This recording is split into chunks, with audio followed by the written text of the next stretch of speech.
باللہ من الشیطان الرجیم بسم اللہ الرحمن الرحیم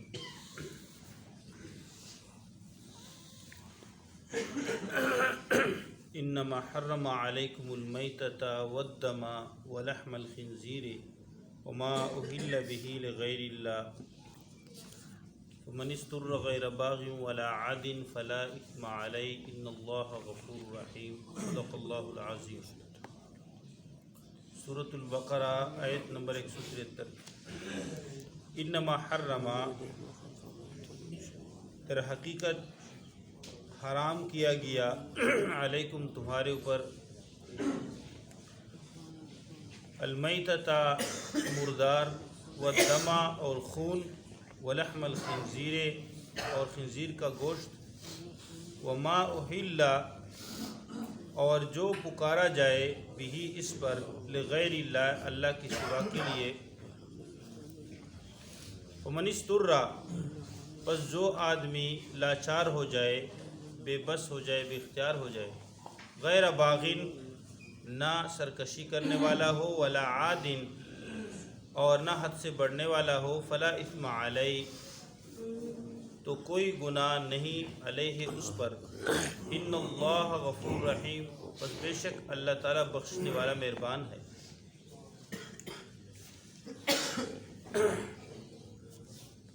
مردار اللہ جل ذات عالی نے حرام کر دیا ہے، میتہ جو بغیر ذبح کے مر جائے وہ حرام ہے۔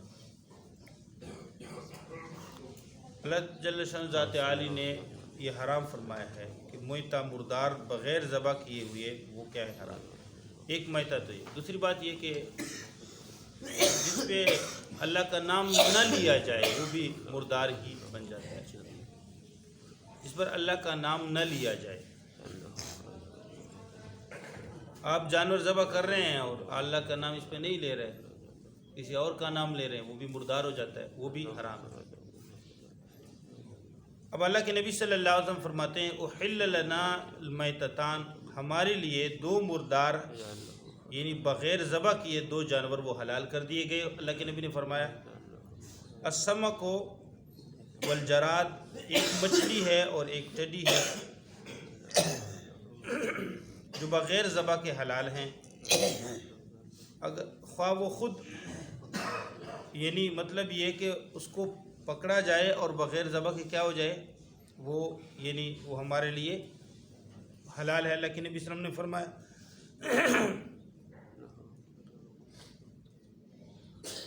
اسی طرح جو ہے جو مچھلی سڑ جائے، سڑ جانے کی وجہ سے پانی کے اوپر آ جائے، سمک الطافی اس کو کہتے ہیں، پانی کے اوپر وہ الٹ یعنی وہ تیرتا رہے، وہ حرام ہے، وہ حلال نہیں۔ آپ جو مچھلی پکڑیں گے تو بغیر ذبح کے وہ آپ کے لیے حلال ہے۔ جتنی بھی مچھلیاں پکڑنے والے وہ مچھلیاں ذبح نہیں کرتے، تو اس طرح پکڑنے سے جو ہے ذبح کے بغیر اللہ نے ہمارے لیے حلال کر دی ہے۔ اسی طرح جو ہے یہ ٹڈیاں بھی اس طرح ہے۔ اب ٹڈی کا گوشت تو کوئی کھاتا نہیں، اس میں گوشت ہوتا ہے، پہلے جو ہے بہت زیادہ یہ ٹڈیاں آتی تھیں، لوگ پکڑتے تھے اور پھر جو ہے اس کو پکاتے تھے۔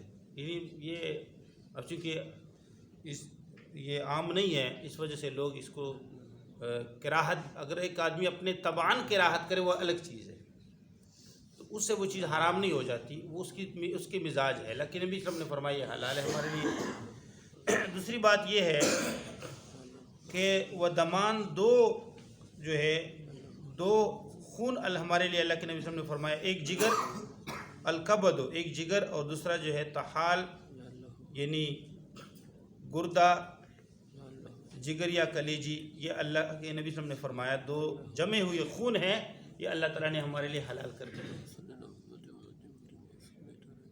جو بہتا ہوا خون ہے والدم، وہ جو بہتا ہوا خون ہے وہ اللہ نے حرام کر دیا ہے، بہتا ہوا خون استعمال نہیں کرنا چاہیے۔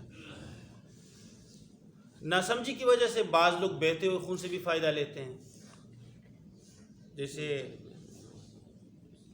فرماتے ہیں کہ جماعت والے ان کو پتہ چلا کہ بعض لوگ ایک جگہ پہ ایک آدمی کباب بناتے تھے، تو لوگ اس میں زیادہ رش لگا ہوا تھا، انہوں نے پوچھا کہ آپ یہ جو کباب بناتے ہیں کیسے اتنا مزیدار کیوں ہوتا ہے؟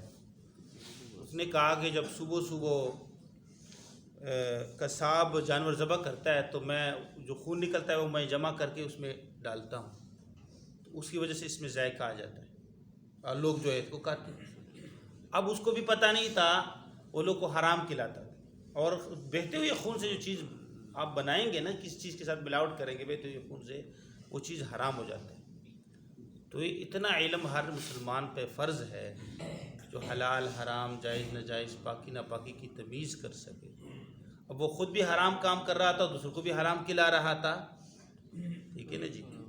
تو یہ ناسمجھی کی وجہ سے۔ اس کے علاوہ لحم الخنزیر، فرماتے ہیں یہ خنزیر کا جو گوشت ہے، خنزیر کیا کہتا ہے؟ یہ انسان کا جو ہے فضلہ کہتا ہے، اور یہ جانور جو ہے خنزیر، اس میں بے حیائی، بے غیرتی اور نجاست ہے، نجاست خوری اور نجس چیزیں کہتا ہے۔ انہ رجس، اللہ تعالیٰ نے سورۃ انعام میں فرمایا ہے کہ یہ نجس العین ہے۔ خنزیر کی ساری چیزیں، گوشت، گوشت، چربی، ہڈی، بال، ساری چیزیں حرام، اس سے آپ فائدہ نہیں لے سکتے، اور یہ جانور جو ہے بے غیرت ہے۔ اب باہر جب مسلمان جاتے ہیں تو وہاں حلال ڈھونڈنا پڑتا ہے، لوگ خنزیر کھاتے ہیں، جو غیر مسلم ہیں، مغربی لوگ ہیں، کافر، وہ خنزیر کا گوشت وہاں عام ہے، لوگ خنزیر کھاتے ہیں، اس لیے ان کے اندر بے غیرتی ہے، اور وہاں پہ پھر جو ہے وہ تمیز نہیں ہے، غیرت نہیں ہے، اسلامی غیرت نہیں ہے۔ اس کی وجہ یہ کہ وہ خنزیر کا گوشت کھاتے ہیں۔ انسان جو جس چیز کا وہ گوشت کھاتا ہے اس کے خاصیت صفات اس کے اندر آتے ہیں، تو جو چیز اللہ نے حرام کر دی ہے اس کے اندر ایسے صفات ضرور موجود ہیں جو اگر بعض کی صفات معلوم ہو جاتے ہیں، بعض کے معلوم نہیں ہوتے۔ چیر پاڑ جانور والے اس کے گوشت کھائیں گے تو انسان کے اندر وہی درندگی آتی ہے، ہاں جی، ظلم کی خاصیت پیدا ہو جاتے ہیں۔ تو یہ ساری چیزیں اللہ تعالیٰ نے حرام کر دیے ہیں۔ اس کے علاوہ وما اہل بہ لغیر اللہ، وہ جانور جو غیر اللہ کے لیے نامزد کر دیا جائے، اس کے دو صورتیں ہیں۔ ایک صورت تو یہ ہے کہ آپ کی نیت میں یہ ہو کہ مجھے غیر اللہ، اللہ کے علاوہ، مخلوق سارا غیر اللہ، اللہ کے علاوہ ہے، یہ کل بھی اس کی تفصیل بیان ہوئی تھی، اس کے علاوہ کی قربت مجھے حاصل ہو جائے۔ اللہ کی قربت مقصود نہیں ہوتی، یا اللہ کی قربت ان کے واسطے سے مقصود ہوتی ہے، اس طور پہ کہ آپ اس کے نام پہ، اس کی نیت سے، اس کی قربت سے آپ کیا کریں، جانور ذبح کریں، تو وہ حرام ہو جاتا ہے۔ اب اس پہ اگر آپ بے شک اللہ کا نام بھی لیں تو کل بات گزری تھی، یہ بالکل اس طرح ہے جب آپ کتے اور خنزیر کو ذبح کرتے ہیں اور کہتے ہیں بسم اللہ اللہ اکبر، بسم اللہ اللہ اکبر، اللہ اکبر، یہ حلال نہیں ہو جائے گا۔ اس لیے غیر اللہ کی قربت کے لیے آپ ذبح کرتے ہیں تو یہ جو ہے حرام ہو جائے گا، نمبر ایک۔ نمبر دو یہ ہے کہ یعنی ایک تو آپ کی نیت میں ہو اور آپ اس پہ اللہ کا نام لے تو بھی حرام ہے، نیت یہ ہو کہ غیر اللہ کے لیے۔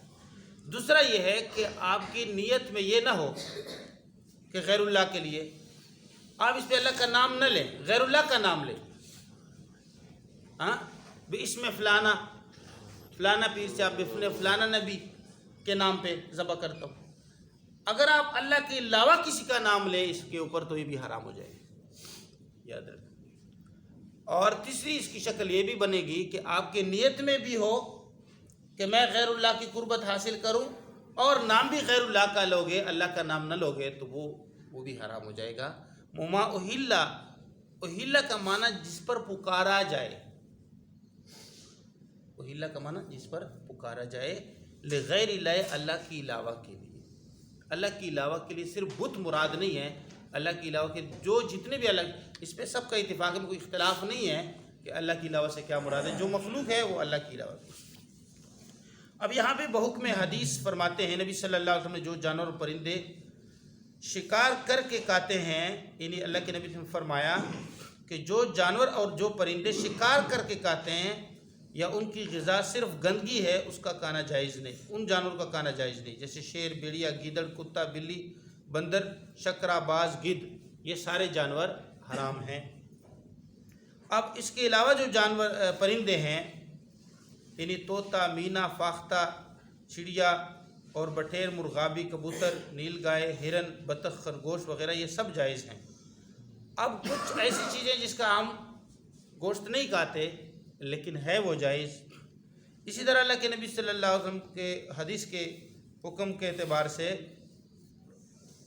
بجو، گوہ، گدا، خچر، ان سب کا گوشت کیا ہے؟ درست نہیں، اللہ کے نبی صلی اللہ علیہ وسلم نے منع فرمایا ہے۔ دریائی جانوروں میں صرف مچھلی حلال ہے، باقی چیزیں کیا ہیں؟ حرام ہے۔ فمن اضطر غیر باغ ولا عاد، تو جو آدمی بے تاب ہو جاتا ہے، مجبور ہوتا ہے، بے بس ہو جاتا ہے، غیر باغ، نہ وہ سرکشی کرنے والا ہوتا ہے، مزے لینے والا ہوتا ہے، ولا عاد، اور نہ وہ زیادہ تجاوز کرتا ہے، حد سے بڑھ جاتا ہے، فلا اسم علیہ، اس پر کوئی گناہ نہیں۔ اضطرار سے کیا مراد ہے؟ مجبوری۔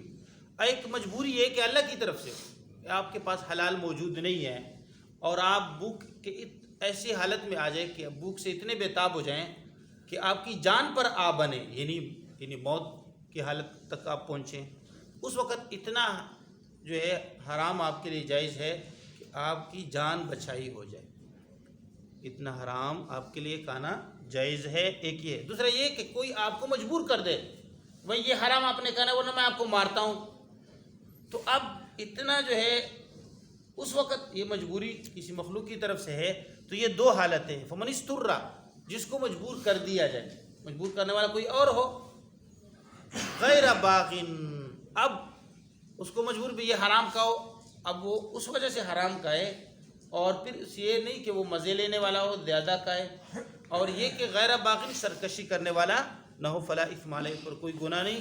ان اللہ غفور الرحیم، بے شک اللہ تعالیٰ بخشنے والا مہربان ہے۔ اللہ تعالیٰ حلال کھانے کی توفیق نصیب فرمائے، حرام سے ہم سب کی اللہ تعالیٰ حفاظت فرمائے، امین۔ الحمدللہ۔